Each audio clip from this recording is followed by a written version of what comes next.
The Nerdcast Empire is on the air. We are back with another episode of the Hard Rock Empire on the Nerdcast Empire. I am Matt in the studio. Great to have you along with us.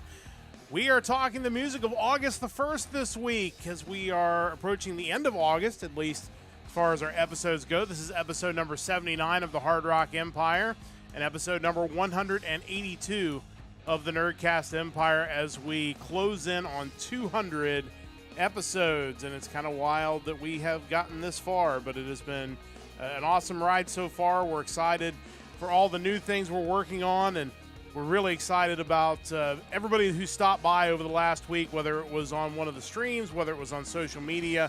It was probably one of our best weeks for engagement, and we are incredibly grateful for that as we continue to push forward and try to do new things here on the Nerdcast Empire and on the Hard Rock Empire as well. We're using some new technology tonight, so fingers crossed that it rolls well. Joining me in studio, as always, is Mike. Mike, how's it going? It's going. This was kind of a barren week for music. Not that there weren't things that I enjoyed. There certainly were. But just kind of looking at what came out, like there wasn't a whole lot of, this many re-releases, this many box sets, this many major artists. Not a whole lot of any of that. Like, I don't know what it is about August 1st, but it was a pretty shallow week, and we did find some good stuff. I'm excited to talk about it, but not that depth of, hey, you like this major act, here's their new album, here's this. It just wasn't a lot of that. One thing to keep in mind, too, is August is another month with 5 weeks, so that could also play into maybe the first week of the month being a little bit lighter on releases. So we'll have to see as the month goes on how that works out. Also joining us this week from parts unknown and through some new technology that we hope and pray to the Roadcaster gods works through the podcast. It's Chris. Chris, how's it going? It's going great. It's been far too long, couple months, but with all our new followers, new listeners, the turnout we had last week, even a band reaching out to us to kind of recommend some fellow acts, I couldn't stay silent anymore. Had to hop back in and try out this new tech. Yeah, we've got some really cool new tech. The Call Me feature on Roadcaster, we're giving that a test this week, and it allows for Chris to call basically directly into our Roadcaster Pro just to kind of get the nerdy side of it out of the way. And the best part about it is, well, two really good parts about it. Number one, kind of eliminates a lot of the noise that we got with Discord. It compresses the signal quite a bit. And the other thing, too, is he can hear the music when it plays. He doesn't have to turn down his microphone and turn up his laptop. He can actually hear it directly through our board. So really excited about some new tech, and we'll see how it works throughout the episode. As Chris mentioned, it was a really great week as far as people reaching out to us. On all sources, we had a ton of listens on both Twitch and on YouTube. Our followers have increased on both tremendously as we continue to push for full monetization, affiliate status on Twitch. So we are incredibly grateful for everybody who has stopped by. And probably a good time to mention as we get started, we do have a Discord. It is kind of still in the process of being built, but we will share the link, I should say, in the chat on both sides. So if you'd like to join our Discord, please do that. Stop on by, join the Discord. We do post our stream schedule in there and try to keep the chat going throughout the week. So please stop on by and see us in our Discord. Real quick, as we get things started at the top of the show, before we get to our news headlines, also want to mention next week we will be pushing our program back one day. So we'll be running a holiday day next week. It'll be Monday edition of the Hard Rock Empire, 7 o'clock Eastern, Monday on Labor Day. So as you're enjoying your cookout or whatever you're doing on Labor Day, fire up the Hard Rock Empire. We'll bring you some of the best rock and metal music of August the 8th. That'll be coming up next Monday, and then we'll be back on our regular schedule the following Sunday. So just wanted to make sure, and I'll mention that again before we wrap up. It's time to get to news headlines. Unfortunately, with all this excitement around our podcast, we have to take it down a notch to start out with some bad news, some sad news that came out this week. And really, I think just kind of took everybody by surprise. The news coming out that Brent Hines, the former lead guitarist of Mastodon, died on Wednesday as a victim of a motorcycle accident. And obviously, we just talked about him a few weeks earlier as he exited the band, and now just a couple weeks later, he's passed away. He was unresponsive when found at the crash site. Unfortunately, really nothing they could really do for him at that point, and it's just horribly tragic. A guy who, uh, you know, helped propel that band into its success, and again, kind of whatever happened there at the end, very unfortunate, but just truly tragic news, Mike. That to hear that he's passed away. Yeah, absolutely. Not exactly how I was expecting this story to play out. I mean, it was just a few months ago where he left, had a lot of harsh words to say about the other members of the band. They kind of kept it classy, but you knew there had to be quite a bit of pent up ill will there. Mastodon did release a statement regarding Hines' death. Quote, "We are in a state of unfathomable sadness and grief. Last night, Brent Hines passed away as a result of a tragic accident. We are heartbroken, shocked, and still trying to process the loss of this creative force with whom we shared so many triumphs, milestones, and the creation of music that has touched the hearts of so many. Our hearts are with Brent's family, friends, and fans. At this time, we please ask you to respect everyone's privacy during this difficult time. R.I.P. Brent." You know, my takeaway is that how many times on this podcast do we talk about bands, former band members that have beefs with each other and they go on for decades, and you want them to resolve it, and you just think like whatever happened here after what, like 20, 25 years writing music together, that they'll never get that opportunity to mend that now, and it's so tragic. Yeah, I mean it's one of those things you talk about a lot. Is you wish these bands, and obviously this was something that was very immediate from pretty much right after he departed the band. But, you see these bands that have been apart for a while, and they're all getting up in age, and you just think, it'd be great if you guys could bury the hatchet of whatever's going on there, because, none of us are guaranteed tomorrow. And be thankful you've had this long to stew on it. Now do something about it. Yeah, try to mend fences if you can. Chris, I know you're with us as well, and it's just tragic. A band that certainly has put out a ton of great music over the years, and it's a shame that the falling out kind of happened the way it did, but just some really sad news to see his passing. Yeah, I was fortunate enough to get to see Mastodon years ago open up for Clutch, and Brent Hines was one. As far as guitarists go, he just had an aura about him. I mean, I can still. I have the visuals in my head of watching him play on stage, and just a magnificent musician, and the hits just keep coming. I mean, ever since Ozzy passed away, and not necessarily with the issues Ozzy had, but you always hope that you can go out that way. I mean, live a long life, get to say goodbye to your fans, and this is definitely not the way you want to go. But even still, touched a lot of lives, and as a musician, got to tell a whole hell of a lot of stories. I mean, he was a heavy player in their lyrical content, and I still listen to Once More Around the Sun today. Yeah, it's just really, really sad to hear, and certainly our thoughts and prayers are with his family and friends and with the band, who, again, just because of how it all went out, probably makes it an even more difficult pill to swallow at this time. So, unfortunately, I have to start with that news. Again, we certainly, hope for the best for his family and friends as they deal with this in a very difficult time. No easy way to transition, so we will just jump to the next news story, and certainly nothing anywhere near that serious, but it is an interesting story that I'm curious to get my panelists' thoughts on. Interview with Bruce Dickinson. The original interview was from Eddie Trunk's show on SiriusXM's Trunk Nation, where I assume Eddie was kind of trying to maybe suggest that maybe Iron Maiden could go to the Las Vegas Sphere. We just talked about Metallica is very heavily rumored to do a residency at the Sphere, maybe sometime in 2026 or when their next tour is over. There have been many other acts that have played at this state-of-the-art facility, and it was interesting that Dickinson basically shot it down and said that, because of the relationship they have with their fans, that wasn't really something that seemed to interest him, at least at this time. Chris, we'll start with you. Everybody's talking about playing at this state-of-the-art facility, but it's interesting to see a notable act that that would draw well at something like this kind of decide maybe that's not really what they want to do. Yeah, I mean, I can understand where Dickinson's coming from. Not every band is going to want to play the Sphere, because the Sphere in itself, I mean, it's partially going to take away from that experience that you have with the band. You're going to be so focused on the amenities and all the technology that goes into the Sphere that, I mean, that's clearly what he's not there for. He wants to have that one-on-one with the fans, always has. But at the same time, I don't think it takes anything away from, say, Metallica for a band like them wanting to play in the Sphere. I think it's just kind of a determination that every band's going to have to make. Do you care that the Sphere is there and that it's going to take away from potentially your stage show, or you just want to step aside from it?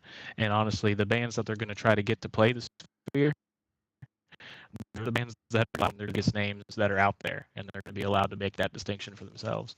Yeah, it'll be interesting to see kind of, first off, who's big enough to play it, because it's going to be somebody that's got to be in that upper tier echelon of bands. And secondly, it'll be interesting because the other thing, too, is there's a lot of great venues in Las Vegas. So, I mean, even if they don't want to play the Sphere, even if they want to do a residency, there's certainly dozens of other opportunities. Mike, I'm curious to get your thoughts on it. Yeah, it's interesting. Reading the article, they mentioned some of the artists that have done it: U2, Fish, Dead and Company, the Eagles. I just think Bruce Dickinson's the kind of guy that he has a very specific image in mind when it comes to what an Iron Maiden show is supposed to look like. Yeah. And why not? Like, he's been around long enough to certainly call his own shots. I don't think, kind of to Chris's point, I don't think it would take away from the overall experience. If anything, it just gives you a new way to enjoy what, thousands, hundreds of thousands of fans have already enjoyed seeing Maiden live. Why not try something that makes it a fresh experience? But, it's Bruce Dickinson. How can you argue? And, two things I wonder is when Metallica does play there and whatever that experience looks like, could that maybe go toward changing his mind about that once he sees like this a metal band play and what they can take advantage of? And the other thing, too, is maybe they don't want a residency. Maybe he might drop in for a date just to say, you know what, we'll do one date there and we'll see whether we like it or not. And if we don't ever have to come back here. Like, there's no shortage of places that will have Iron Maiden in. Yeah, I would assume when you pitch it to him like, hey, U2's played there, that probably doesn't immediately make him think, well, we have to play it. If U2 did it, got to be like, no, I doubt that would really entice him in any way. Yeah, probably not. But, yeah, I'm curious to see, if Metallica playing there will change his mind in any way. So I would love to go see them regardless of where they play. Yeah. For sure, they're definitely on that list of bands that I still need to see. So interesting to see kind of how that shakes out as we go forward. That takes care of our news headlines today. Don't forget to check out our website, nerdcastempire.com. You can follow us on all of our social medias. Of course, we are live at least once a week on Twitch and on YouTube. Again, next week it'll be on Monday at 7 o'clock, so make sure you join us for that on Labor Day here in the United States. Outside the United States, just be on Monday. So hopefully, I think Canada also, celebrating Labor Day. Who doesn't love Monday? Yeah, who doesn't love that? Like me. But that's how it goes. So join us next week for that. Really looking forward to that as well. But it's time to get to the new music for this week. And, of course, for those of you who might be new to the podcast, and we do have quite a few people that are maybe new to the podcast over the last couple of weeks, we'll go through the whole spiel of how we get to this point each and every week. Mike will go through and he will put together a playlist on YouTube that has all of the new rock and metal releases for a given date. The given date in question this time is August the 1st. He goes through and he'll pull at least one track off of every one of those new releases, puts them on a YouTube playlist. He goes through and checks them out. Then we go through and check them out, and we pull 2 new albums each that we would like to recommend. And Chris will have a special recommendation as well for us this week. The music, again, from August the 1st, there weren't a lot of albums, as Mike said. No. If you joined us late, the selection to choose from this week was considerably less than what we've had. It's been a few weeks since we've had such a limited selection of albums to choose from. But having said that, still some good stuff out there. So I think, number one, check out the playlist yourself. There could be some things that maybe are much more up your alley that maybe we don't really get into. But we encourage you to make your own choices. And, of course, you can let us know in the Discord what your choices and what you like for this week's playlist. And, we'll definitely let that know. Let that, have that discussion on Discord. So it should be interesting to see what everybody else chooses. But it's time to get to our choices for this week. And, of course, Mike, you get us started each and every week. So what do you have for us first this week? You talk about there not being a lot of options. I did want to take a moment maybe to go over some of the better named options that I didn't go with. Maybe their sound didn't quite sit with me very well. But, one new album we had this week was Ancient Malice with their new one, Accept the Vile Gifts of the Dead. We also had Bloodbrain Barrier with their new album, Window Drenched in Red. We had Cancer Void with their new album, or their new EP, First Metastasis, or Metastasis, however you pronounce it in that case. I don't really know. It's not important. Let's see, what else did we have? Plasmodulated with their new album, An Ocean of Putrid, Stinky, Vile, Disgusting Hell. Not sure really I'm what down. they're going for. Yeah, Chris is on board That with one that. had a really cool album artwork, actually. Well, I'm sure. It was pretty fantastic. But yeah, there were a lot of options, and what I ended up settling on for my first pick is an EP from a Canadian metalcore band. It is part 2 of the Genesis EP, Genesis Part 2. The band is Oni, and it's a follow-up to Genesis Part 1. I mean, Who knew? not just a clever name. Like that's a very interesting It naming was a backwards structure. way to get to the introduction, but there it is. There you go. And overall, I this is one that I really did enjoy what I've got to listen to so far. Yeah, so like I mentioned, this is the second part of their Genesis EP. They had another EP back in 2019, Alone. They also have 3 full-length studio albums. The band themselves formed in 2014, but it's basically kind of the solo project of founder and vocalist Jake Oni. Currently, his only other band member is guitarist Jared Dines. Jared Dines is actually a metal guitar YouTuber. I've watched some of his videos. He's got some pretty cool content. There was one video a couple months back where he had his viewers submit videos of them playing just what they consider to be cool guitar riffs. And he basically turned it into a competition where he broke down all of his viewers' videos based on what generation they're in. So he would have like one boomer video followed by one Gen X, millennial, Gen Z, and it was wild to see just how differently they interpret what a cool guitar riff is. It's just a really cool video. He had another one more recently where he gave them basically like a backing track from, I think, an Oni song actually, and had them write solos over it. And he was kind of doing a similar thing there where he would go through and watch them, and one dude found like every type of obscure classical like medieval instrument to play solos with over this metalcore song. Pretty wild stuff, but anyway, that's his content. The reviewer on Evermetal's website, Beth Morate, refers to Oni's music as alt metalcore. I think what that really means is it's metalcore, but sometimes it sounds like Linkin Park, sometimes it sounds like other new metal bands, which, might be your thing. I thought it was fine. You get into track 1 of the album, and it sounds like Linkin Park doing metalcore. 2 and 3, they get a little more new metal-ish, industrial, like kind of a dirtier sound than a Linkin Park.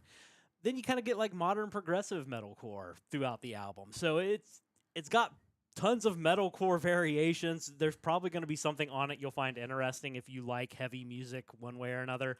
Jake Oni's vocals are really good. I really dig his clean vocal side. The harsh stuff reminds you that this isn't Linkin Park, so definitely a place for that.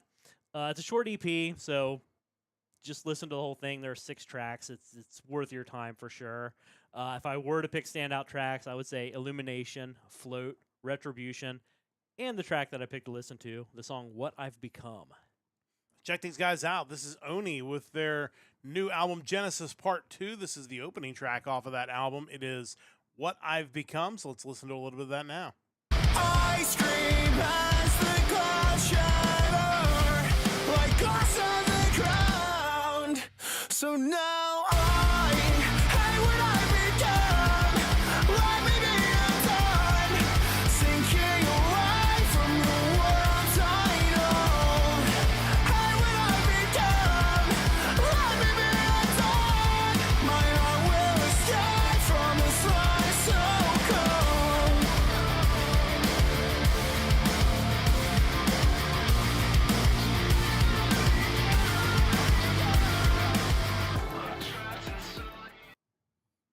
Yeah, pretty much the description you gave was exactly on the money. Shout out to Duddy Swan in the chat. It was great to see him stopping by to Who could that be? who could that be? The man, the myth, the legend himself. But Yeah, really good stuff from Oni. Chris, I want to get your thoughts before I jump in with mine. Yeah, I mean, it took me a while to really. I saw a lot of reviews saying new metal, and it wasn't until that track right there that I could hear that background kind of bass chugging along, and I was like, oh, that's Korn. Okay, so there's the new metal influence. But I did already hear like the progressive metal in there, the industrial. There's a lot, and I think we have this with all your guys' picks. There's such a variety in the sounds that it was hard not to pick these guys. If I had picked something from this week, this would have been top of my list right here. Love the backing tracks. They're very Mick Gordon-esque. A lot of them I thought were like Doom 2016 soundtrack level. And just a beautiful voice, to the point where I don't try to pick negatives, but I could do away with some of the mixing that they do on the vocals on some of those tracks just because I love his voice so much. That was one criticism I saw in the review I read, was that they thought they processed his voice maybe a little more than necessary, and I would certainly agree. Yeah, interesting thought there. Yeah, overall, I really enjoyed it.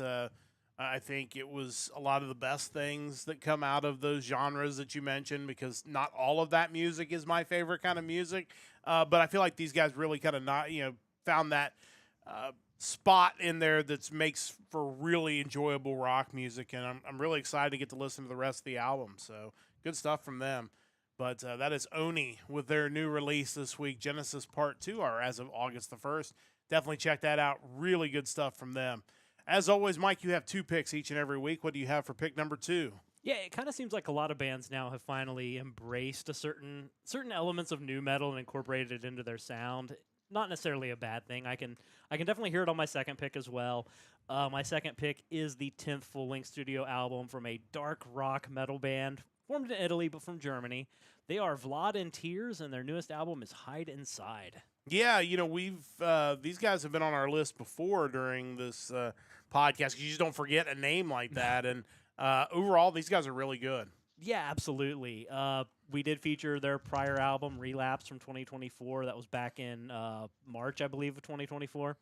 According to Wikipedia, the band consists of 3 brothers, Chris on vocals and piano, Lex on guitar, and Dario on bass. They formed between 2008 and 2010. Originally, their childhood friend Alex played drums, but after 2024's Relapse, he left the band and has been replaced by Francesco Coma.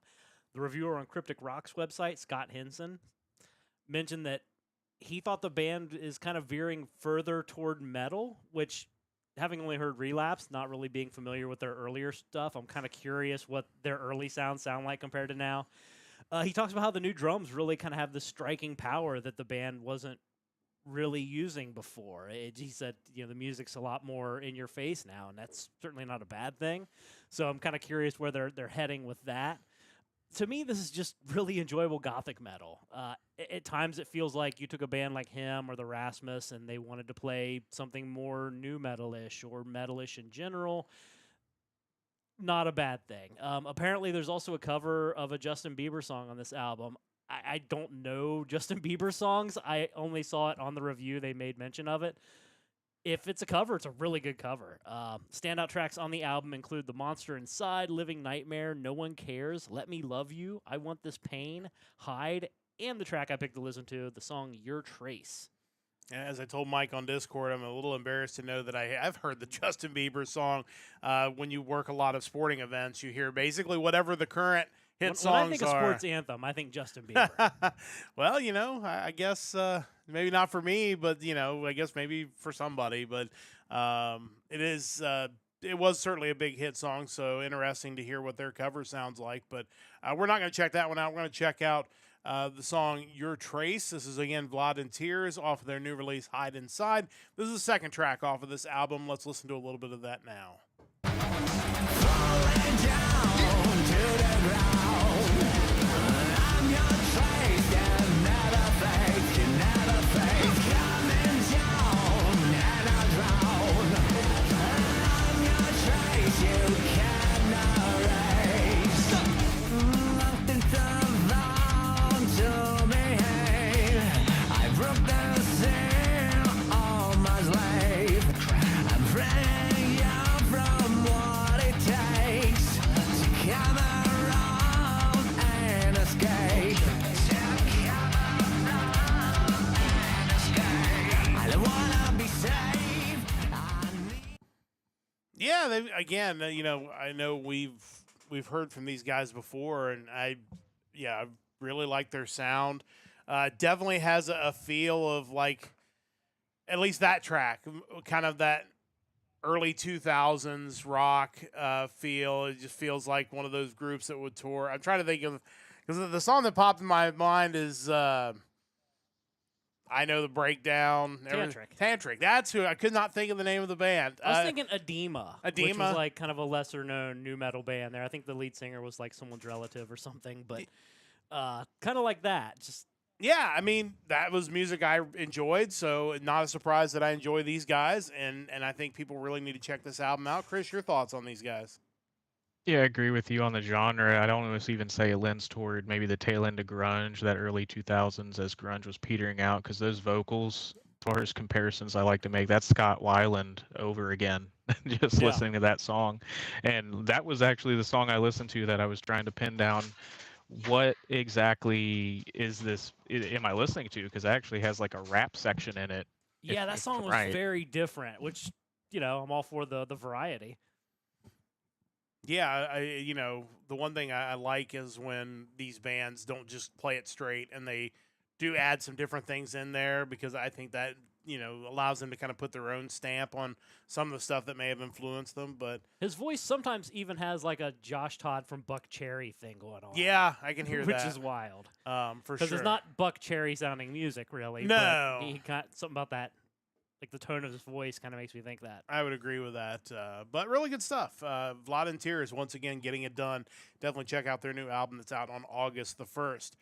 As always, I have 2 picks as well. We are jumping right into one of our favorite countries, the country of Sweden, for my first pick this week. This is a melodic rock band from Sweden. This is Nighthawk with the album 6-3, and I believe it is 0. It's either 630 or 630, but I believe it is a 0. This is their 4th album, and these guys have a really good sound. They're led by Robert Maid. You may know him from Captain Blackbeard or Metalite. He's also the lead guitarist. Also features Bjorn Strid on vocals, who came from Soilwork.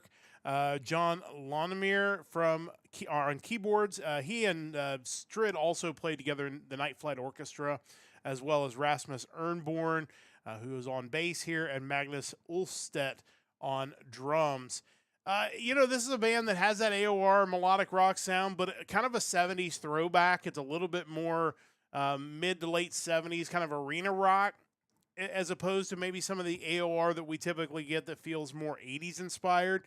This album was recorded at Rockfield Studios in Wales, probably best known for some of the big albums from Queen and Oasis were recorded at that studio, so certainly going to a classic studio to maybe try to find that classic album, and they've done a really nice job here. There's also a great cover on this album of Man on the Silver Mountain, and they really did a great job with that. Definitely worth checking out. Overall, it's a great melodic rock album to add to your collection. I really enjoyed it from front to back. Standout tracks include Hard Rock Warrior, Home Tonight, Can't Say Goodbye, and the song that we're going to listen to on the podcast is Angel of Mine. So let's check these guys out. This is Nighthawk with their new album 630. This is the 4th track off of that album, Angel of Mine. Let's listen to a little bit of it now.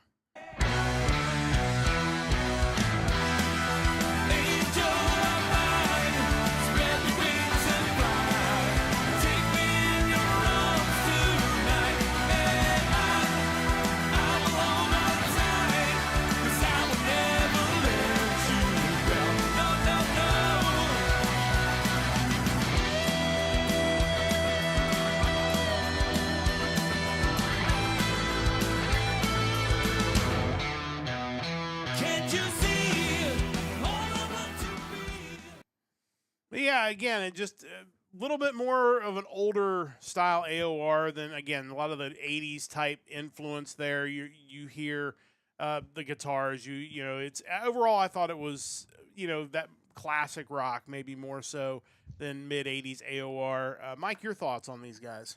The first band that came to mind when you first started playing it was Golden Earring. Yeah, I can see that. Like, it has that kind of AOR, but still kind of in the arena rock genre too. Some of the people in the bands you name dropped talking about their sound and the people involved. Night Flight Orchestra had a really good album few months back that we talked about. And, Yep. You know, not surprising that someone from that is involved in this. It's just solid. Yeah, very solid AOR album front to back. Chris, your thoughts on Nighthawk? You hit the nail on the head with classic rock because I mean we usually have about one band or one song each week that we'll listen to it, and if it's a new metal band, they're gonna go. You guys will go, oh, Chris is gonna pick that. But we get these melodic rock bands, and I go, oh, I'm pretty sure Matt's gonna pick that. But no, it even kind of piqued my interest because a lot of times with these melodic rock or power metal bands, for me to really get into it, it's got to have some grounding into another genre.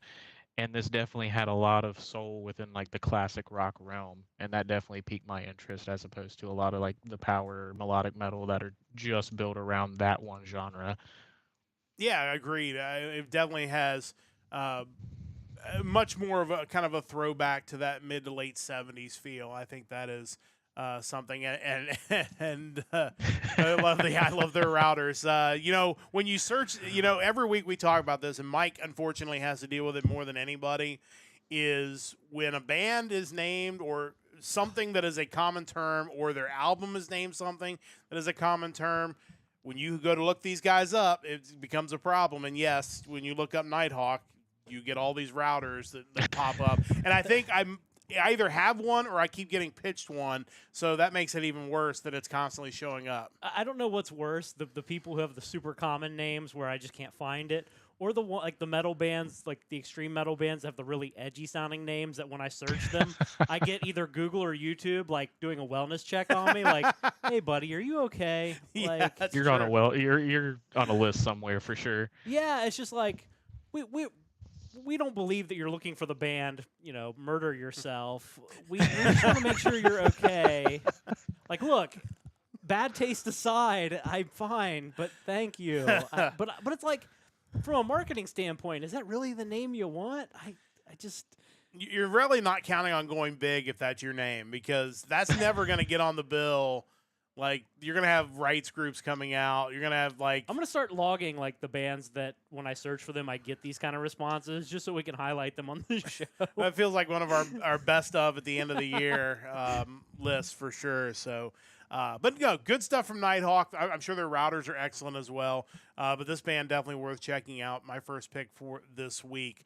As always, I have two picks, and we are headed down under. We are headed to Australia for pick number 2.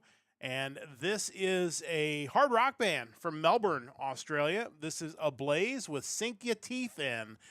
This is their second album. It's the follow-up to their debut album, No Chaser. This band is made up of Ben Anderson on lead guitar, Dan Mangano on drums, Danny Slaviero on vocals, Matthew Dinan on rhythm guitar, and Paris Rowe on bass. It's another one of those albums that the thing I really liked about this, and I talk about this a lot on this podcast, is this is an album that no two songs really sound the same. They've got a lot of different variety in this album, which to me just makes it that much easier to listen to. It's got some sleaze, it's got some melodic, and it's just got some straightforward hard rock, which I really like. I think the guitar tones are excellent on this album. The vocal harmonies almost surprised me with how good they are. They're really, really good, and it just blends so well with the music in the background. To me, this sounds like just listening to their stuff and seeing some photos from some of their like album release parties. These guys look like they'd be a blast to see live, which is good if you live in the UK and Europe, because they're about to start or just underway on a tour of the UK and Europe. So if you are listening to us from Europe or the United Kingdom, make sure you check them out, because I think these guys would be an absolute blast to see. They termed this album All Killer, No Filler, which I knew. Is that a Sum 41 album? I possibly. But after listening to it, I'll give them that. It was really, really good. The other thing to note about this album is it's not quite Bad Religion length, but we have 8 songs and it's 32 minutes. So you're going to get through this thing pretty quickly. And it, like I said, just a really easy listen. Standout tracks include Different Kind of Nightmare, Menace for the Medicine, Gasoline, and the song we're going to listen to on the podcast is Next Train Out. So let's check these guys out. This is Ablaze from Melbourne, Australia, and their new album, Sink Your Teeth In. This is the 5th track on this album, Next Train Out. Let's listen to a little bit of that now. Oh, yeah, my head, you've been right away. Oh, no, don't tell me she's here to stay. Oh,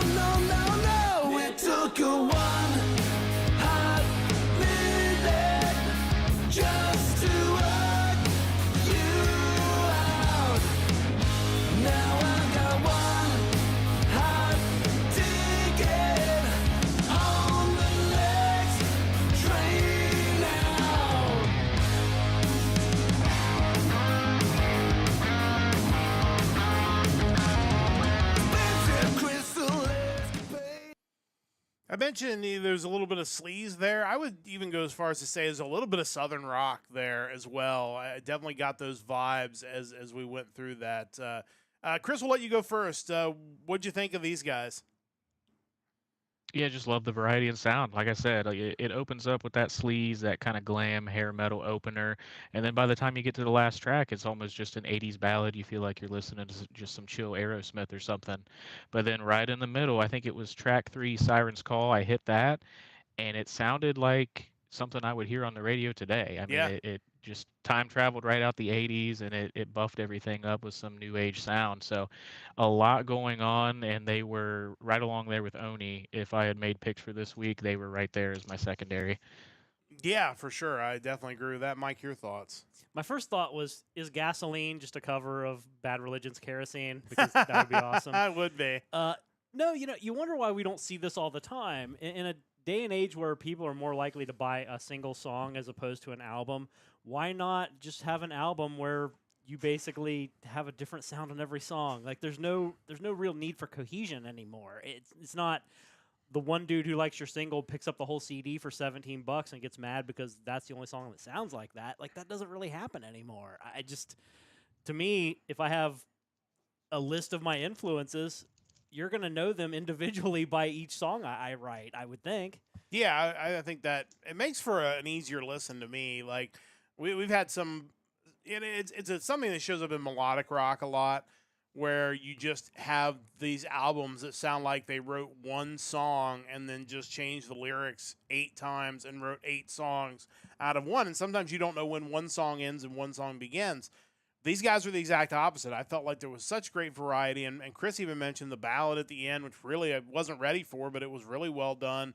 It's just, again, I appreciate that. To me, that is a band that it's, considering it's only their second album, that's already reached a level of songwriting maturity that could very well carry them a long way if they continue to build on that going forward. So really excited to see these guys continue. Maybe they'll come to the States someday, but definitely check out Ablaze, their new album out on August the 1st.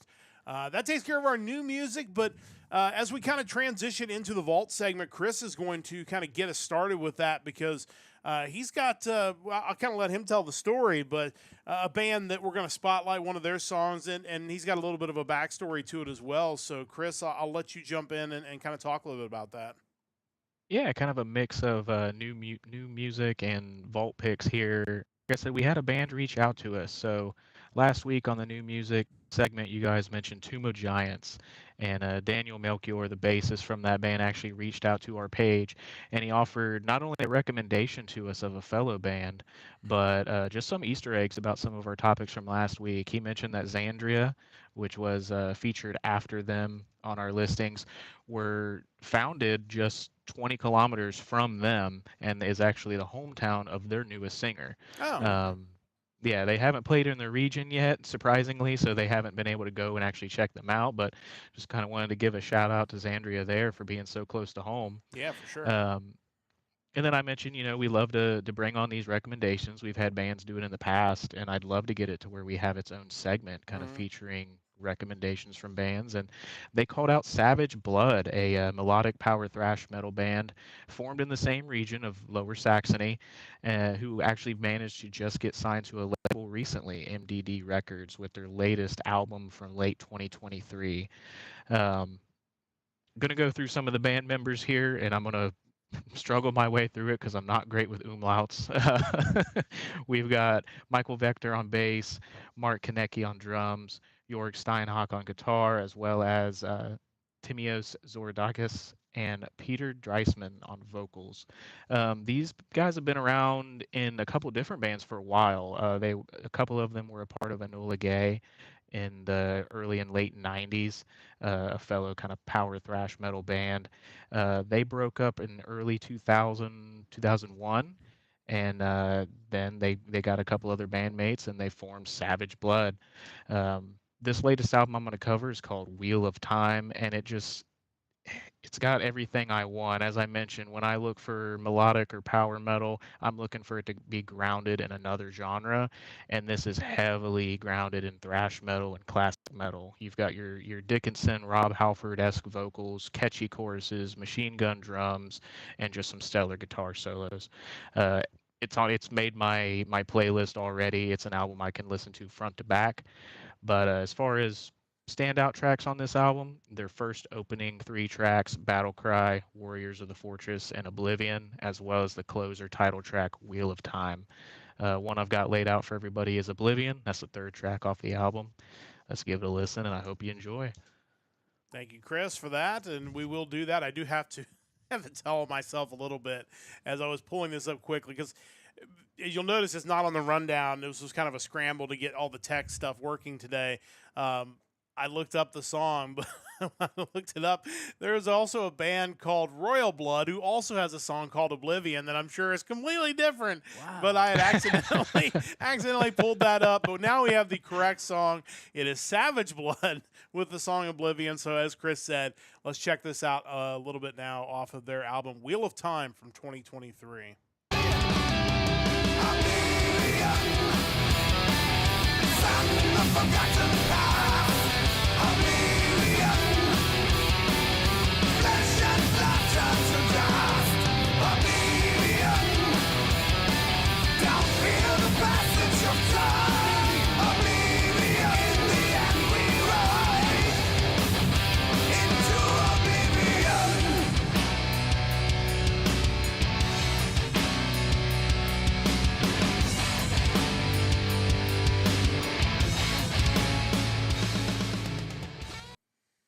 Yeah, I mean, that sounds exactly like something we would pick on this podcast. So the recommendation is right on the money. And I don't know if, because I obviously Mike has a document that has all the stuff that has shown up on this podcast. I don't know if this album may have come out before we started this podcast because it was 2023. So it's possible it was before we started the week-to-week music. But it would have absolutely been in the running to get picked. And, you know, the sound is very much in line with a lot of the other bands that we have picked on this podcast. Yeah, and we actually have picked them, their record label before. Yeah. They were the record label for the band Skullforge, who released Oh, yeah. their album, what was it, Cosmic Crusade Chronicles, something to that effect. Had a ridiculous name, but was an awesome album. They've had some others that we've had on the list that were really good. Fatal Fire. Let's see, what else do I have? Battle Creek, Extinct, definitely a Valdemar. Definitely a label to keep an eye on because it seems like they got quite a bit of quality metal under their umbrella. Yeah, definitely something we'll have to keep an eye on going forward, but we're very appreciative of the recommendation. And, of course, if you got a recommendation for us, a lot of different ways you can reach us. You can reach us through the YouTube page like they did last week. You can also join our Discord, which is pinned in both the chats, and let us know there. We're always looking for recommendations of new bands and new music to check out because, again, as you know, obviously this was one that predated our podcast, but also as comprehensive as the lists are that we get, it is possible that there are things that don't show up on those lists. So if there's somebody out there, even if it's a small band that has an album release coming up, let us know. Yeah. We'll definitely give it a listen. I mean, we have, especially Mike, has listened to about everything. So, you know, everything's worth a listen at least once. Maybe not more than once, but we'll see. But really good stuff there. Big thanks to Chris and a big thanks to our band from last week sharing that recommendation. But it's time to get to the vault proper, I guess, if you will, where Mike and I will each give you a classic album to check out. And as we kind of anticipated last week, things were going to get tough for Mike in the vault. This, again, if you're just a new listener, Mike has gone through now, this is a 3rd time through his actual physical collection of music, A through Z, to suggest albums for the vault. And Mike has an incredible collection of music, but there are a few letters in the alphabet that even to the most avid music collector present a problem. And we have gotten to the letter Y, and that is, there are some great choices in the letter Y, but there aren't a lot of great choices in the letter Y. So you had to actually do some digging this week to find something in the vault.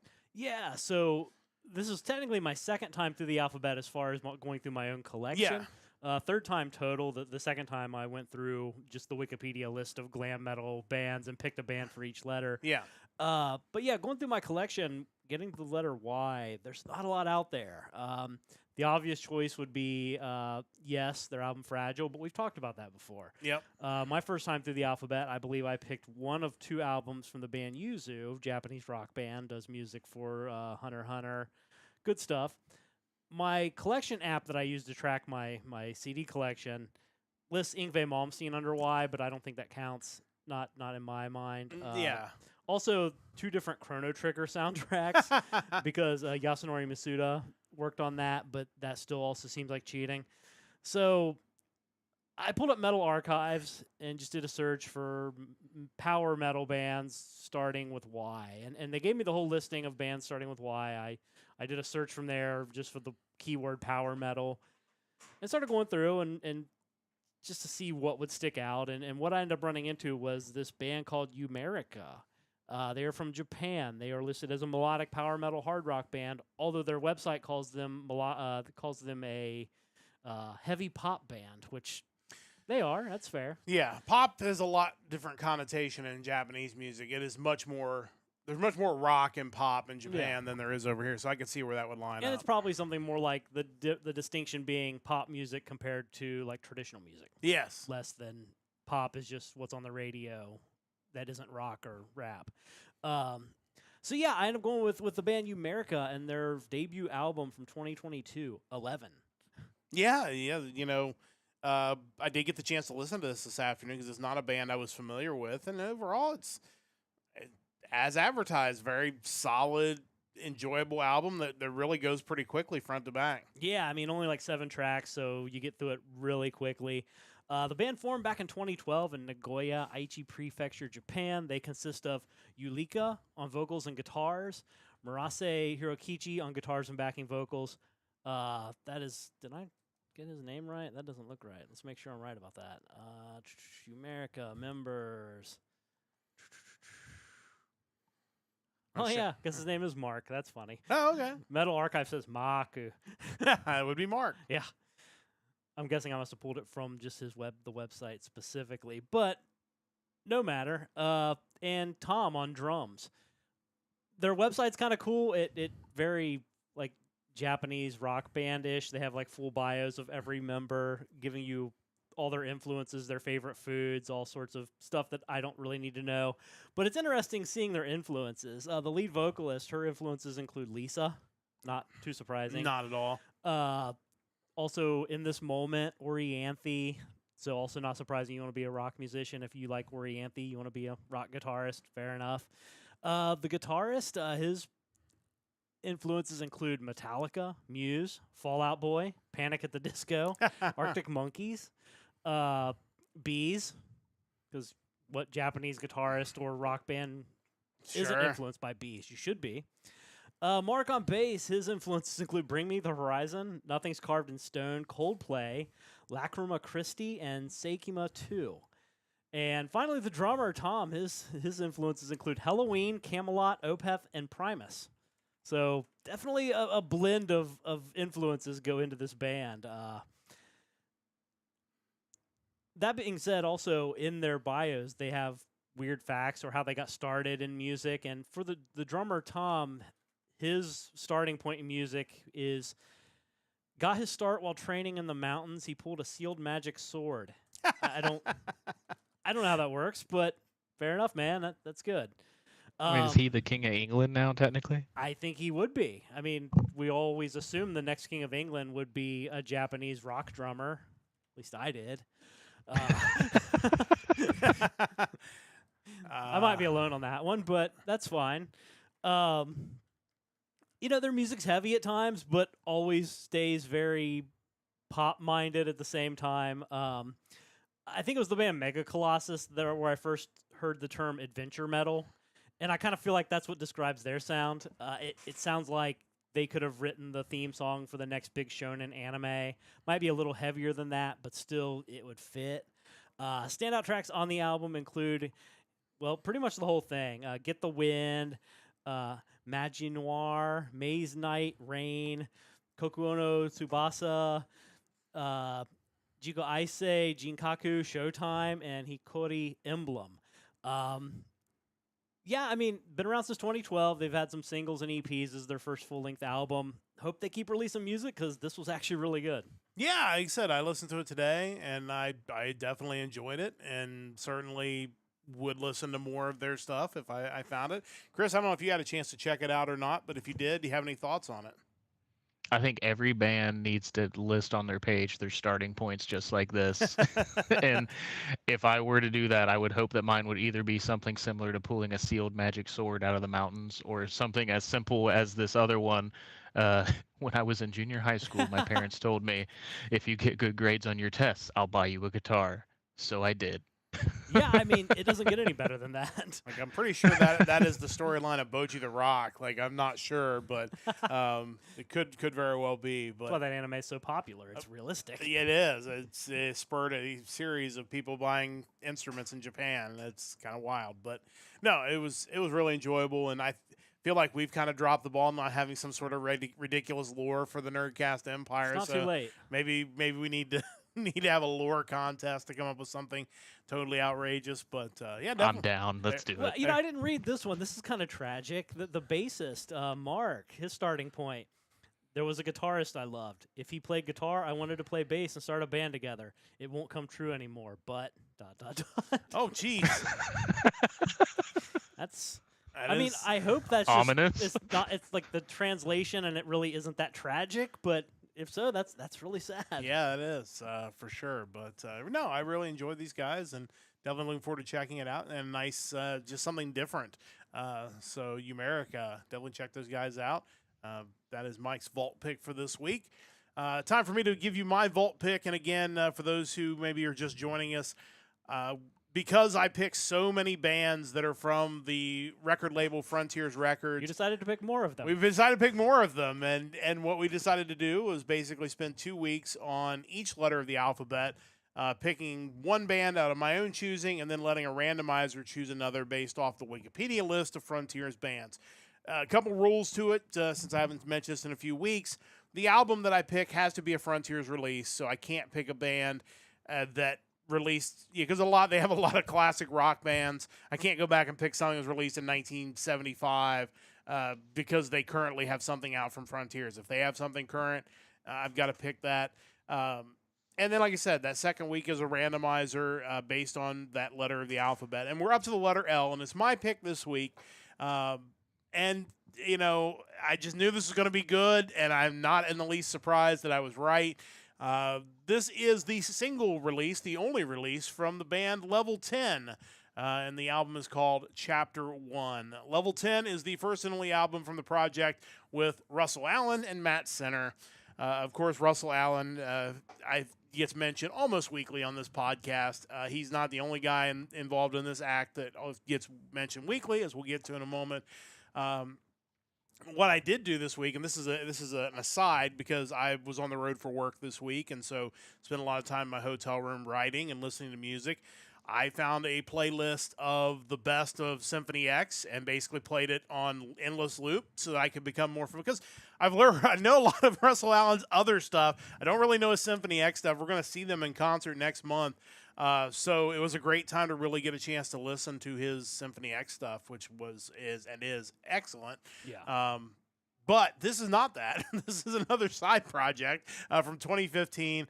The lineup consists of Allen on vocals, Sinner on bass, Randy Black on drums, guitar player Alex Bayrot of Primal Fear, Roland Grappow of Master Plan, and of course, your friend and mine, Alessandro Del Vecchio on keyboards. The album also features songs by Amanda Somerville, Karsten Schultz, Magnus Carlsen, and Sander Gomans.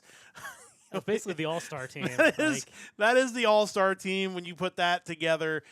Because of that, to nobody's surprise, this is a great album. There's just too much talent on this album for it not to be great. If you're a fan of anybody that I mentioned there, which if you're a fan of Frontiers Records, there's a good chance you're a fan of at least a couple of those people. You definitely need to check this out. They haven't released anything. It was a one-time deal, but definitely worth going back and listening to. Standout tracks include Cry No More, One Way Street, Blasphemy, and Last Man on Earth. It was good. I'm not shocked. Chris, I don't know if you had a chance to check any of this out, but curious to get your thoughts. Yeah, I mean, you talk about an all-star cast. At this point, they should just have jerseys with Frontier plastered all over them. As much as we meme on Frontiers, just saying, "Hey, look, you from over there, you're gonna sing with this band over here, and it's just gonna work." Like Yeah. we meme on it, but it works every single time. So I'm not surprised, much as you're not surprised. They find a way to just make all of their acts mesh together, and this is just another instance of it. Yeah, for sure. Mike, your thoughts? You see the roster on some of these albums, and you just assume that the money's going to charity, like they're feeding starving kids somewhere, right? Like this is the next Band-Aid or Hearing Aid or any number of those. But you mentioned Roland Grappow, also former Halloween, dude's a legend. You were talking about Symphony X, and it kind of got me stuck on that. Great band, obviously. First album of theirs I listened to was Divine Wings of Tragedy, which has some great songs on it, of Sins and Shadows, The Accolade, Pharaoh, Eyes of Medusa.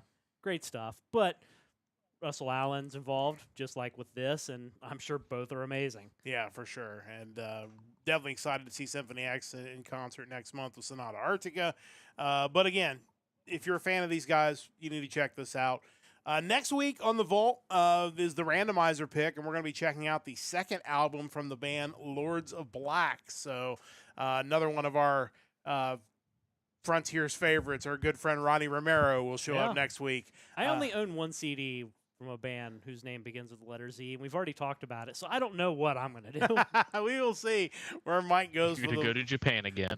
I might pick a different country. That might even be kind of a segue into the next gimmick for the Vault. We'll see. Yeah, for sure. But you'll have to tune in to find out next Monday. And remember, Monday for our podcast next week. It is time to get to the Power Trio, your weekly Hard Rock hat trick, where we will go through and answer the question of the week. And Chris had a bunch of good questions this week. We picked one of them for this Power Trio. And again, as I always say, let us know in the chat. Let us know in Discord. Let us know in the comments of the YouTube video what your Power Trio is, what your answers are. We definitely want to know. But this week's question is the top 3 bands or solo artists who deserve their own SiriusXM channel. Of course, SiriusXM has artist-specific channels. Some of them are limited edition, like the Billy Joel channel, pops up maybe like a couple times a year. You have channels like the Tom Petty channel that's on all the time. Fish, I think, has a channel. I have the list. Mike has the list. I hope my 3 picks haven't been on there because, again, I will admit the one thing that for those who are new to the podcast is I am also the engineer of this podcast. So I was doing engineer stuff leading up to this to make sure we got on the air and everything worked right. So didn't get as much time on the prep. But maybe we'll start with Mike since Mike's got the list of ones that have existing channels. Then we'll jump to Chris, and then I will come in with mine. Do we have any guest answers this week? We did, which is interesting because I don't think Shane listens to SiriusXM. Do you have any idea who has channels? So in a way, I'm not looking at it as who should have channels. I'm looking at it as a rock music's fans audit of whether or not SiriusXM has the right bands. Okay. Because, you look at his opinions, and those are the opinions of the average hard rock fan. These are channels, if they don't have, they should have. And if they do have, great. They should anyway. Fair enough. I think that's a fair way to look at it. Yeah. Otherwise, it just sounds ridiculous in the context of things. Shane's picks, number 1, Metallica. They're getting a channel. So yep. Good call there. Number 2, Queen, which I don't know if they've ever had temporary channels. I don't think they had to. You would think at some point. I think they've had a temporary channel, but that's been it. Yeah. Which is, he's right. They should absolutely have their own channel. Yeah, for sure. And finally, Ozzy Osbourne, who quite famously has Ozzy's Boneyard. But he's right. Yeah. They got that one right. Yeah, so good on you, SiriusXM. You nailed that. I did want to briefly go through the list of channels that do exist, just for the people at home, if you're playing. Yeah. And you don't want to accidentally say that they need a Kenny Chesney channel when, in fact, they have one. We have Kelly Clarkson Connection. Okay. We have Chris Stapleton Radio. We have Life with John Mayer. Sounds terrible. Shade 45, Eminem's channel. The Beatles channel. Carrie's Country, Carrie Underwood. LL Cool J's Rock the Bells Radio. Bob Marley's Tough Gong Radio. E Street Radio for Bruce Springsteen. Diplo's Revolution. I thought those were like Lego blocks. I don't know. Is that an artist? Ozzy's Boneyard. Tom Petty Radio. Whole Lot of Red Hot for Red Hot Chili Peppers. Okay. Eric Church Outsiders Radio. U2 X Radio. NSR No Shoes Radio for Kenny Chesney. Dave Matthews Band Radio, Pearl Jam Radio, Willie's Roadhouse, Bon Jovi Radio, Seriously Sinatra, Fish Radio, Elvis Radio, Grateful Dead Channel, Pitbull's Globalization, B.B. King's Bluesville, Kirk Franklin's Praise, Steve Aoki's Remix Radio, Chucho Valdez Cuba Beyond, and A State of Armin for Armin van Buren, who I think is a DJ. Oh, he's not the former president. Well, not anymore.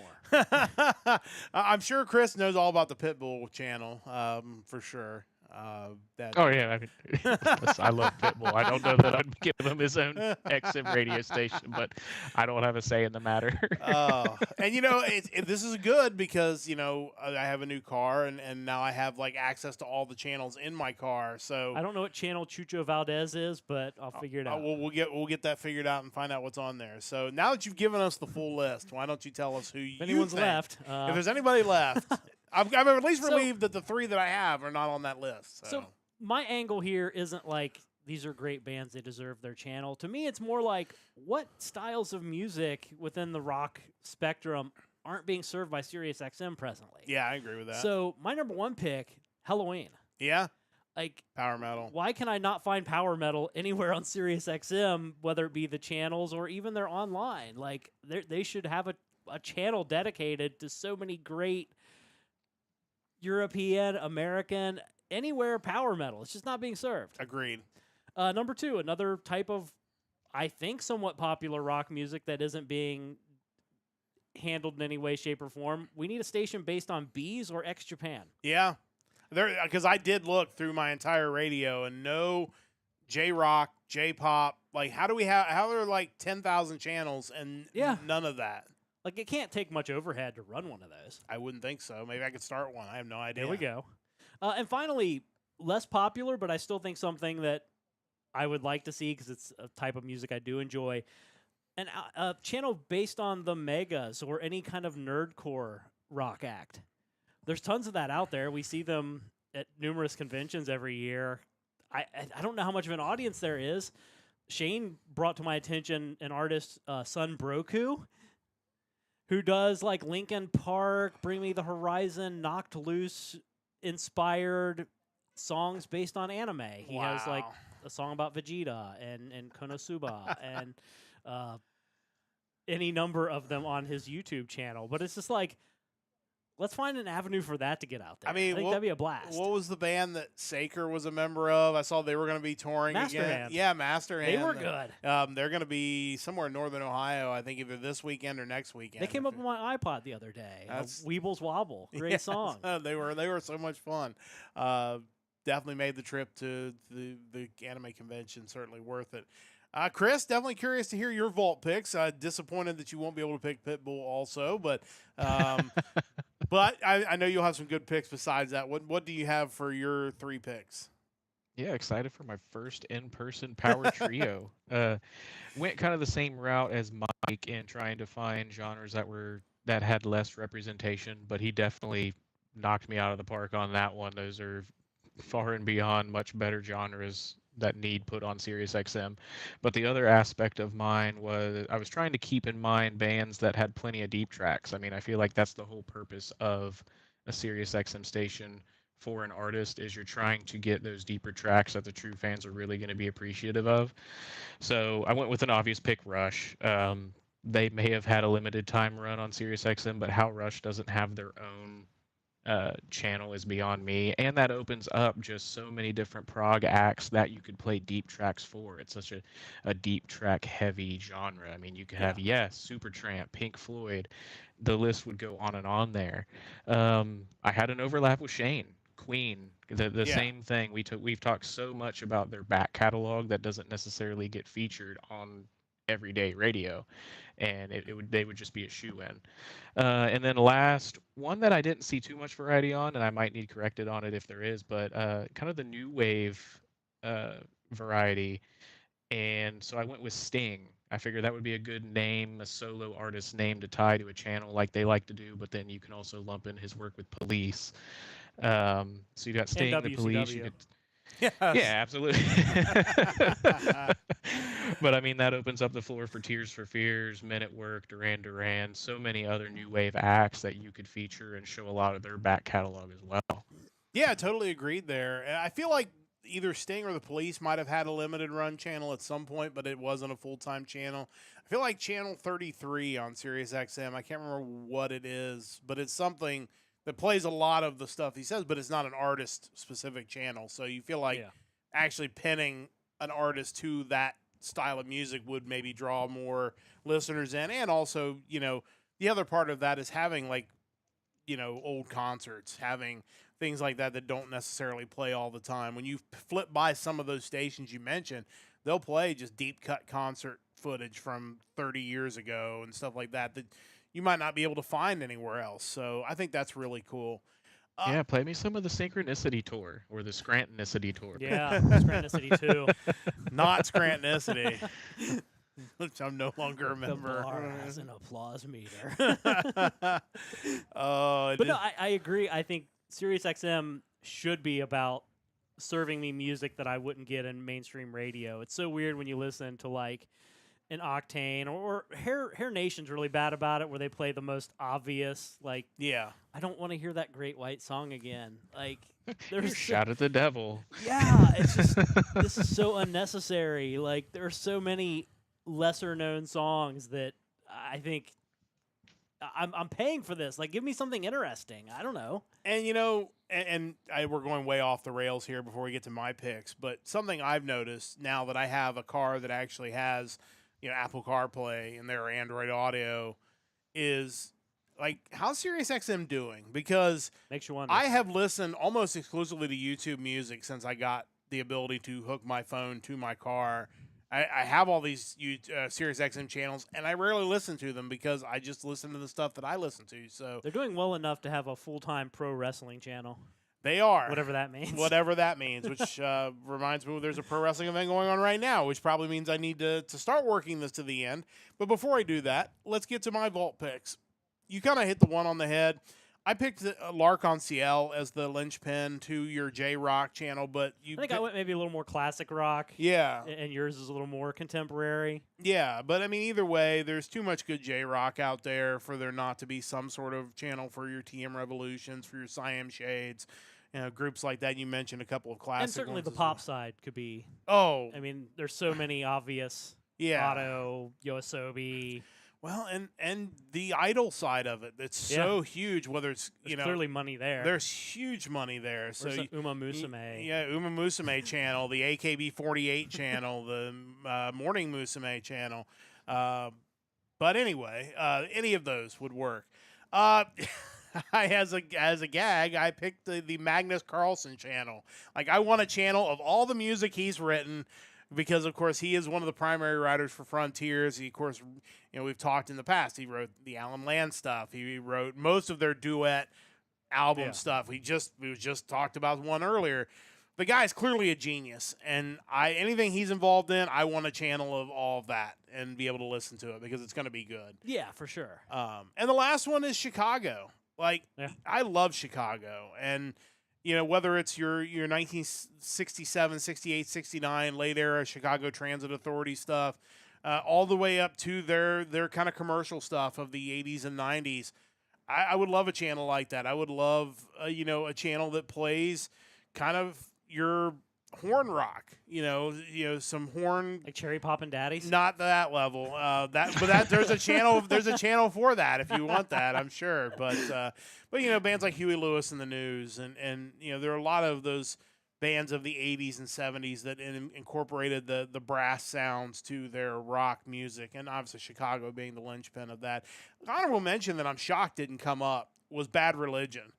Like, a Bad Religion channel that plays like pop punk, basically, stuff that's not like the hardcore punk that is a little bit too inaccessible, but more like mainstream punk. I think the problem with that is punk fans generally are like more temperamental or gatekeepy, even more so than metal, I think. So like probably 3 out of the 4 artists at any point in time that they would play on that channel, people would hate. Be like, no, that band's a sellout. Like, why would you play them? Pleasing that crowd would be difficult, I think. Maybe just call it Sellout Punk. There we go. We could do that. You know, and they play Cult of Personality on there too if you want. One thing I was thinking about, going back to Chris's picks when he kind of mentioned that it was relating to new wave, and I think also the prog kind of gets this too, is that all these other genres kind of have their signature artists that they can cling on to. Hey, it's their channel. Who are the signature artists for all these different subgenres? Like, I would love to kind of think about that more. You know, obviously, there's so many great prog bands, a lot of new wave acts. One more recently that I'm surprised hasn't had a channel on SiriusXM is like the whole emo thing of the early 2000s. Yeah. Where's the Taking Back Sunday channel? Like MCR. Yeah, I mean, I'm shocked there's not a My Chemical Romance channel because the people that love that band. But they don't subscribe to SiriusXM. Maybe not. I don't know. But yeah, there's a lot of great options there, and we want to know your options as well. So join our Discord. But it poses the question: who is the signature artist of all those subgenres when you look at them? Yeah, that's another really good question that we could maybe tackle somewhere down the road. But you know, a lot of good stuff. That's our answers. Let us know what your answers are. We definitely want to check those out as we go forward. But going forward is what we're going to do now, and we're going to go forward to the end of this week's episode of the Hard Rock Empire. Huge thanks to everyone who joined us. This may be one of our biggest live crowds on Twitch. Thank you all so much. Of course, the VOD will be up later on YouTube as well, so make sure you check that out. Again, huge thanks to everybody. If you do nothing but stop by, share our posts, we are incredibly appreciative of that. Thank you all so much, and we look forward to continuing to do this podcast and more here on the Nerdcast Empire. A reminder, we'll be back with you next Monday. That'll be 1 week from tomorrow with the music of August the 8th, 7 o'clock Eastern Time, same time, 1 day later. That'll be our next episode of the Hard Rock Empire, number 80. Big thanks to Stub Lake Media for their continued support of our podcast. Big thanks to Chris joining us on the new technology this week. Big thanks to Mike, as always, for all his work. A big thanks to everyone who chatted, who cheered in the chat, everything. Thank you all so much for that. And a big thanks to everyone listening on the VOD, wherever you may be listening. We'll be back with you next week with another episode of the Hard Rock Empire. Until then, don't forget to join the Empire, the Nerdcast Empire.